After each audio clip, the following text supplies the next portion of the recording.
Welcome to Heartbreak Chronicles. On a golden October evening, Garrett Wade packed the last piece of camping gear into the bed of his weathered Ford F-150. 3 days in the wilderness deep in the Ozark Mountains, away from the city's noise, with only the crackling of campfires and the night songs of insects and birds for company. His muscles ached pleasantly from days of hiking and fishing, exactly the kind of relaxation he needed most. As chief welder at Midwest Steel Works, Garrett's hands had been roughened and strengthened by 20 years of high-temperature sparks. At 45, he still maintained a solid build, his black hair streaked with silver, deep brown eyes that always carried a calm strength. "Next time we need to bring a better coffee maker," his fishing partner Donovan said, tossing his backpack into the truck bed. That instant coffee was like mud water. "You say that every year," Garrett replied, slamming the tailgate shut. Their friendship dated back to high school days, and Donovan was one of the few people who could make him completely drop his guard. The drive back to Cedar Falls would take about an hour and a half, winding through rolling farmland and small towns that seemed never to change. Garrett liked this predictability. His life was built on stable foundations, a decent-paying job, a house he'd renovated himself, and 20 years of marriage to his wife Vivian. Their daughter Sophia was the center of his life, a smart and stubborn 15-year-old who had inherited his resilience and her mother's quick wit. "You heading straight home?" Donovan asked, watching the town's lights begin to twinkle in the distance. "Yeah, Vivian's probably counting the minutes by now. You know how she gets when I'm not home. Give my regards to her and Sophia." Garrett stopped in front of Donovan's small ranch-style house, watching his old friend drag his gear toward the front door. Just as he was about to start the engine, his phone rang. The screen showed 4 missed calls from Vivian and 1 from an unknown number. His heart began to race. Vivian never called frequently during his camping trips unless something was wrong. The phone rang again, this time from the unknown number. "Mr. Wade," came an unfamiliar woman's voice. "This is Nurse Johnson from Cedar Falls General Hospital Emergency Department. Your daughter has been brought to the ER. She's stable, but still unconscious. Dr. Hendricks is examining her. Sheriff Morrison has requested that you come to the hospital immediately." Garrett felt his blood freeze instantly. "What happened? Is she okay?" "Her vital signs are stable, but we need you to get here as soon as possible." From that moment, the drive to the hospital became a blur of images. Garrett's mind frantically searched through possibilities. Car accident, sudden illness, a fall. Sophia had always been a careful child, not the type to do dangerous things. None of this made sense. The hospital's fluorescent lights stung his eyes, and the antiseptic smell in the emergency department made his stomach churn. At the reception desk, he barely managed to say the words, "My daughter, Sophia Wade." The nurse pointed toward the far end of the hallway, where a tall figure stood waiting. Sheriff Jake Morrison was 5 years younger than Garrett, but they'd known each other since high school. Jake had been the football team's quarterback, and though he'd gained some weight and responsibility since then, those sharp blue eyes remained unchanged. "Garrett," Jake's expression was unusually serious. "Come with me. What happened to my daughter?" Jake led him toward a small consultation room. "Let's talk in here first. I want to see Sophia." "You will, but you need to prepare yourself mentally first." Jake gestured for him to sit, but Garrett remained standing. "Sophia was brought in about 4 hours ago, unconscious, with bruises on her face, arms, and torso." "What?" The word came out almost soundless. "Your wife said Sophia fell down the stairs at school. They were there for a parent-teacher conference." Something in Jake's tone made Garrett alert. "But you don't believe that story? The school wasn't open today. Teacher training day, no meetings scheduled." Garrett's hands clenched into fists. "Where's Vivian?" "In the waiting area. I wanted to let you see Sophia first." Jake led him to a dimly lit hospital room. Through the observation window, Garrett saw his daughter, that vibrant, intelligent Sophia, lying motionless under white sheets. Her face was swollen, a dark purple bruise on her left cheek, oxygen tubes in her nose, various monitoring equipment beeping steadily beside her. His body began to tremble uncontrollably, not from fear, but from a bone-deep rage. This rage was so intense it threatened to consume his sanity. "Who did this?" he asked, his voice dangerously low. "That's exactly what we need to find out." Dr. Hendricks met Garrett outside Sophia's room. She was a petite woman with sharp eyes and a slight southern accent. "Mr. Wade, I'm Dr. Hendricks." Your daughter sustained a concussion and multiple contusions. We ran toxicology tests and found traces of sedatives in her system. We're waiting for more detailed results. Sedatives? Garrett's throat tightened. Why would she have sedatives in her system? That's unclear at this point. She hasn't regained consciousness yet, but her vital signs are strong. The next 24 hours are critical. Vivian appeared at the other end of the hallway, tears streaking her face, but Garrett noticed something wrong. Despite everything that had happened, her hair and makeup were perfectly intact, which seemed extremely inappropriate given the circumstances. "Garrett," she said, opening her arms toward him. "Thank God you're here." He almost imperceptibly stepped back, letting her arms fall. "What happened?" "It was terrible. We were at school talking to Ms. Finley about her science project. She went to the bathroom, must have tripped on the stairs. I heard the impact and found her at the bottom of the staircase." Dr. Hendricks cleared her throat. "Mrs. Wade, as I mentioned earlier, Sophia's injuries are inconsistent with a fall downstairs." "What do you mean?" Vivian's voice rose slightly. "I saw her fall with my own eyes. The bruising pattern indicates multiple impacts, not a single fall. And there's the sedative issue." "Sedatives? Maybe she took something." Teenagers experiment with all sorts of things. Garrett observed his wife of 20 years, noticing those tiny gestures he'd learned to read, the slight twitch in her right eye, the way she shifted weight from one foot to the other. He requested to see the complete medical report, ignoring Vivian's protests. In Sophia's room, Garrett pulled a chair close to the bedside. He gently took her hand, carefully avoiding the tape and tubes. Her fingers felt so small, so cold in his grasp. "I'm here, Sophia," he whispered. "Dad's here." He studied her face, the bruise blooming across her left cheekbone, the split on her lower lip, the dark circles under her eyes. Sophia had been a fighter since birth, born 2 months premature.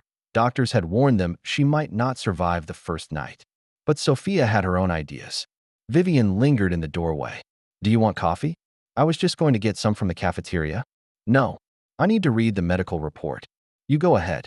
After Vivian left, Garrett noticed Sophia's backpack in the corner. Her phone was sticking out of the side pocket, screen cracked, but still functional.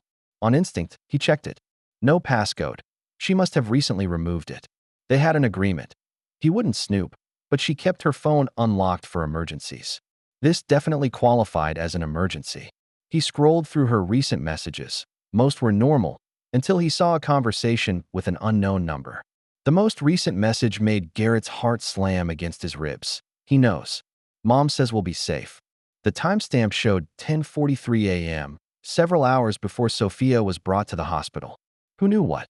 Safe from what? A nurse brought the medical report. Garrett scanned the document, his fears confirmed in clinical terms. Multiple contusions inconsistent with accidental fall, possible blunt force trauma, abnormal benzodiazepine concentration. Someone had hurt his daughter and drugged her. And his wife was lying. "Are you sure about this?" Donovan asked, leaning against the truck in the hospital parking lot. Morning sunlight cast long streaks across the asphalt. Garrett was red-eyed, having spent a sleepless night in hospital chairs. Garrett nodded. "I need you to check some things while I stay with Sophia. Our credit card statements from the past 6 months, in the bottom right drawer of my home office. And if you can find them, Vivian's personal card statements too." "You think she's hiding something financial?" "I think she's hiding a lot of things." Donovan scratched his beard. "What about the police?" "Jake's a good man, but I need more evidence before I go to him. Something's not right. I'll call when I find anything." Donovan patted Garrett's shoulder. "Hang in there, brother." Back in Sophia's room, Garrett found his sister Diana had arrived. At 38, she shared Garrett's dark hair and determined gaze, though her eyes always held a hint of humor that Garrett lacked. "Where's Vivian?" she asked directly. "Went home to shower. Said she'd be back around noon." Diana snorted. She'd never hidden her dislike for her sister-in-law. "How convenient. How's our girl?" "No change." Garrett rubbed his face. "Diana, has Sophia mentioned any problems at home lately?" "No, but she has been quieter recently. I thought it was just normal teenage stuff." She studied him. "What aren't you telling me?" He showed her the text message and medical report. "That lying snake," Diana hissed. "I knew she was trouble. This doesn't prove anything." "Come on, Garrett. You know Vivian better than anyone. She's always been cunning about lying." He couldn't argue with that. Over the years there had been small deceptions, secretly bought clothes hidden in the back of closets, unverifiable weekend gatherings with girlfriends, convenient forgetfulness when it came to commitments. Donovan's call reminded Garrett that Vivian had indeed been going out more frequently lately. Girls' nights, 3 times in the past 2 weeks. When Garrett asked, she said she was meeting work friends. Since when did Vivian have work friends? She could barely tolerate her colleagues. His phone buzzed with a text from Donovan. Found something, heading back. 30 minutes later, they met in the hospital cafeteria. Donovan spread credit card statements across the table. Look at these charges, he said, pointing to several lines highlighted in yellow. Hotel rooms in Jefferson City, restaurants you've never been to, and this one. He turned a page. Charges from a Columbia jewelry store. Has she ever bought you anything from Radiant Fine Jewels? No. There's more, Donovan said. When I went to your house to get clothes, thinking you'd be here for a while, I noticed Vivian's car in the garage, so I checked it. Found these in her glove compartment.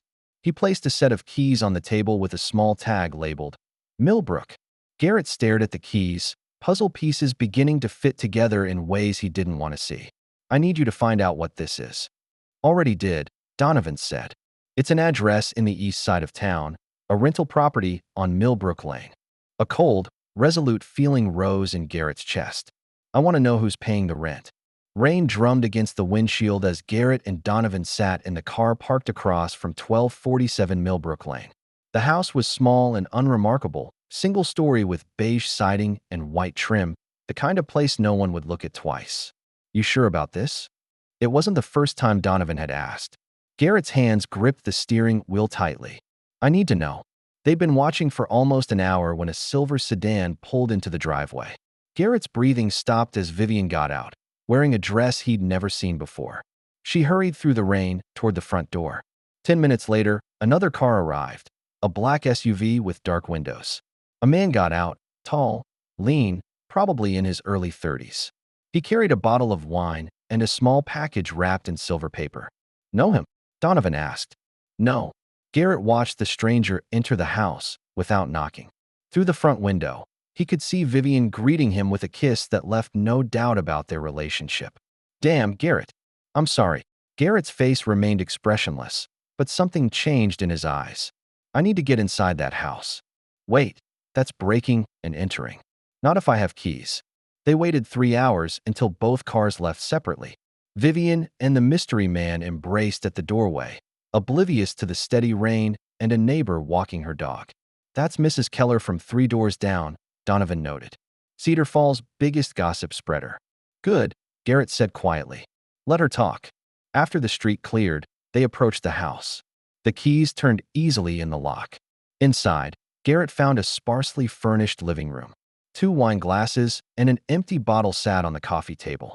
In the kitchen, dishes were neatly stacked in the drying rack, evidence of shared meals. Garrett, we shouldn't stay too long, Donovan warned from the doorway. Check the bedroom. Look for anything with names on it. The master bedroom revealed more. A framed photo on the nightstand showed Vivian and the mystery man at some lakeside resort. Sophia stood beside them, her smile tense and uncomfortable. This made Garrett's stomach twist. His daughter knew, had been brought here, made complicit in this deception. But on the dresser, he found mail addressed to Leon Garrett. Bills, advertisements, nothing personal except a birthday card signed Love Always, L. The closet held women's clothing, Vivian's size, new clothes still with tags. A jewelry box contained pieces he'd never seen her wear. In the bathroom, duplicate toiletries indicated frequent overnight stays. But the spare bedroom's desk provided the most damning evidence. A leather journal contained entries in Vivian's handwriting, detailing grievances against Garrett, most fabricated or severely exaggerated. One entry read, "He screamed at Sophia for breaking curfew. Intimidated her for hours. This is why we need to leave." Another, "Lawyer says we need documented incidents. Medical records are best, video evidence would be ideal." Finally, Leon says once we're free, we'll claim the insurance. Enough to start over somewhere warm. Garrett's life insurance policy was worth $750,000. Jesus, Donovan whispered, reading over his shoulder. They're setting you up. Photograph everything, Garrett instructed, his voice terrifyingly calm. Every page, every room. Then we leave. As they prepared to go, Garrett found a small desktop calendar. Next Tuesday was circled in red pen with the words S's last day written on it. Today was Thursday. Whatever they had planned for Sophia had gone wrong, and his daughter was paying the price. Garrett entered the room to find Sophia's lawyer Anthony Williams talking with her. The lean man had sharp eyes and a ruthless reputation in family court. "Mr. Wade," Williams stood up. "We were just discussing the upcoming testimony. Sophia is well prepared." "I'll tell them the truth," Sophia said, her voice young but steady. "About Mom and her friend." Garrett sat beside the bed, taking his daughter's hand. "Are you sure you're ready? This won't be easy. I have to. If I don't speak up, she'll hurt other people." Williams pulled out a folder. "We have a strong case, Garrett. Medical records, toxicology reports, photos from the Millbrook property, and Sophia's testimony. But we need the jury to see Vivian's true nature. How will she defend herself? Her lawyer will say she was a manipulated victim, that Leon took advantage of her. They'll paint her as a desperate woman making wrong choices to escape an abusive relationship." Garrett snorted. "Abusive relationship? That's why Sophia's testimony is so crucial. She can testify that you never abused her or Vivian." Over the following days, Garrett prepared his counterattack with military precision. He met with the bank manager and discovered Vivian had tried to access their joint savings account, but was blocked by security measures he'd set up in advance. He changed all passwords, froze her credit cards, and instructed his employer to deposit his salary into a new personal account. Diana helped him gather more evidence. She contacted Sophia's school counselor to learn if Vivian had ever reported any family problems. The results were revealing. Vivian had never mentioned any concerns, even praising Garrett as a perfect father at school events. "This fits her pattern," Diana explained. "She plays the perfect wife in public while privately plotting destruction." Donovan's investigation uncovered Leon Garrett's criminal history. 3 marriages, each ending in property disputes. In Oklahoma, he'd been charged with defrauding a widow's retirement fund but fled before trial. "This guy's a professional con artist," Donovan reported. "He specifically targets married women with assets." Jake's investigation also yielded breakthroughs. Bank records showed Vivian had made several large cash withdrawals over the past 6 months, totaling over $25,000. When asked about where the money went, she couldn't provide explanations. She was preparing for something, Jake speculated, possibly to disappear. Garrett felt the final pieces of the puzzle falling into place. Vivian wasn't just cheating. She was planning to disappear completely, taking Sophia and his money. When Sophia threatened to expose her, Vivian took desperate action. A week before the trial, Garrett received an unexpected visitor. Vivian's sister Beth appeared at his door, tears in her eyes. "I have to tell you something," she said, voice trembling, "about Vivian and things she's done before." They sat in the living room as Beth told him a shocking story. "In high school, Vivian accused our math teacher of sexual harassment.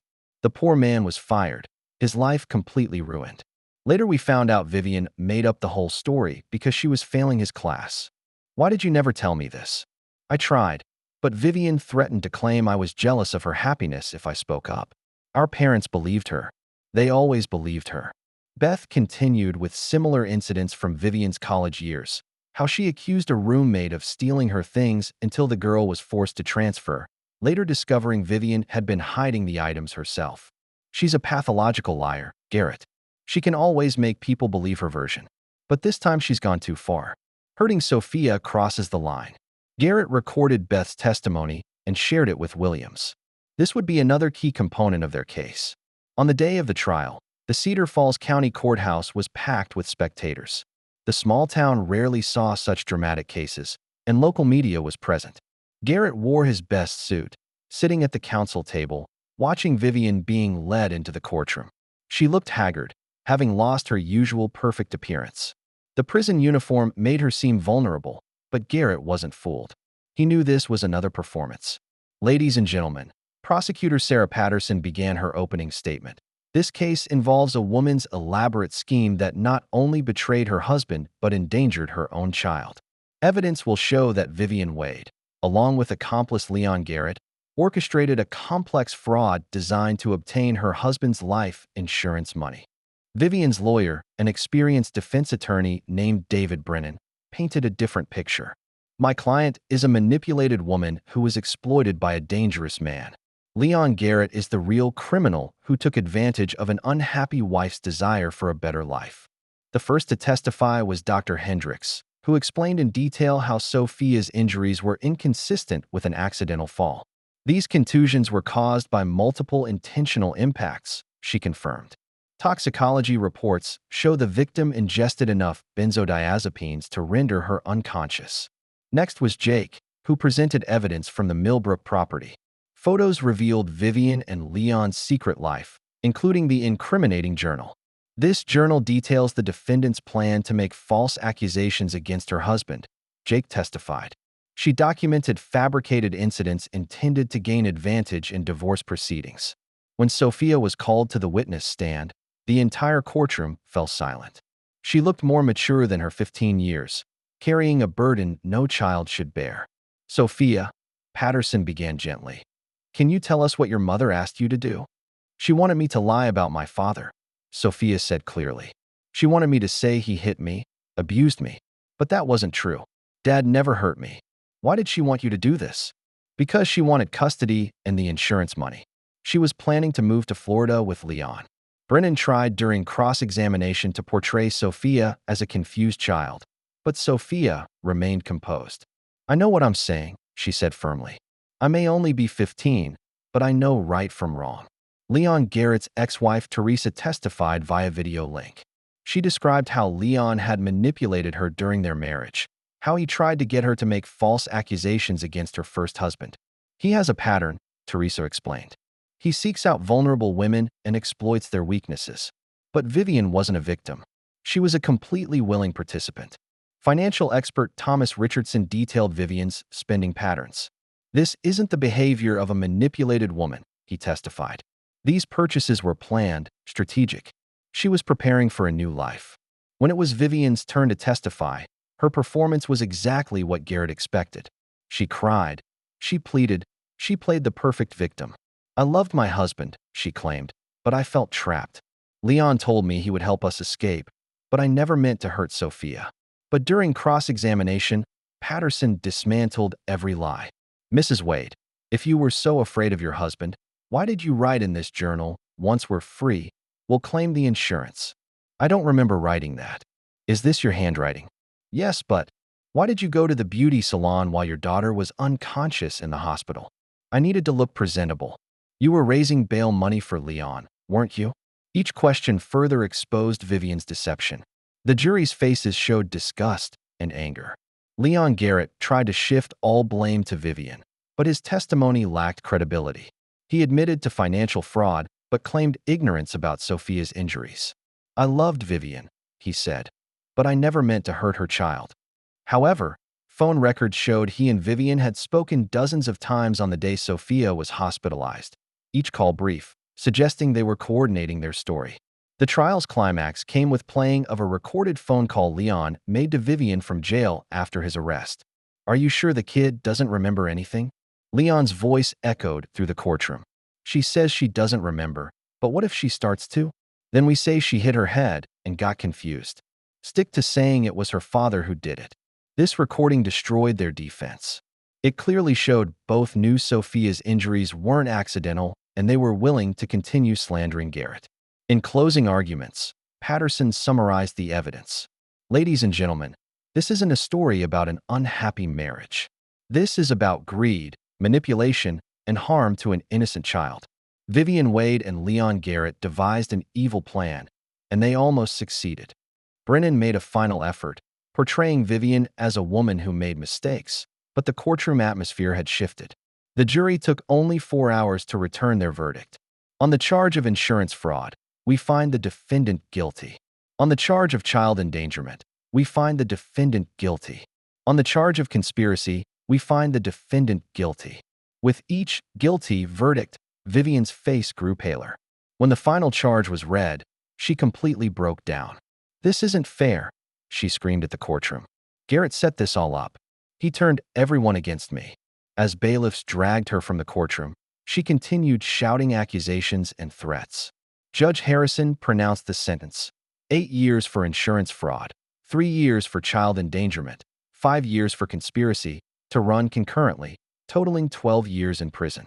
Leon Garrett was sentenced to 15 years in a separate federal trial for charges including wire fraud, identity theft, and conspiracy. After the trial, Garrett and Sophia stood on the courthouse steps. Reporters swarmed them, but Garrett made only a brief statement. "Justice has been served," he said. "We now want privacy to heal and move forward." In the months that followed, Garrett focused on rebuilding his and Sophia's lives. They moved to a new neighborhood in town, away from old memories. Sophia began therapy to help her process the trauma of her mother's betrayal. "I still love her," Sophia told Garrett after one therapy session. "That makes me feel guilty." "It's normal to love someone who hurt you," Garrett replied gently.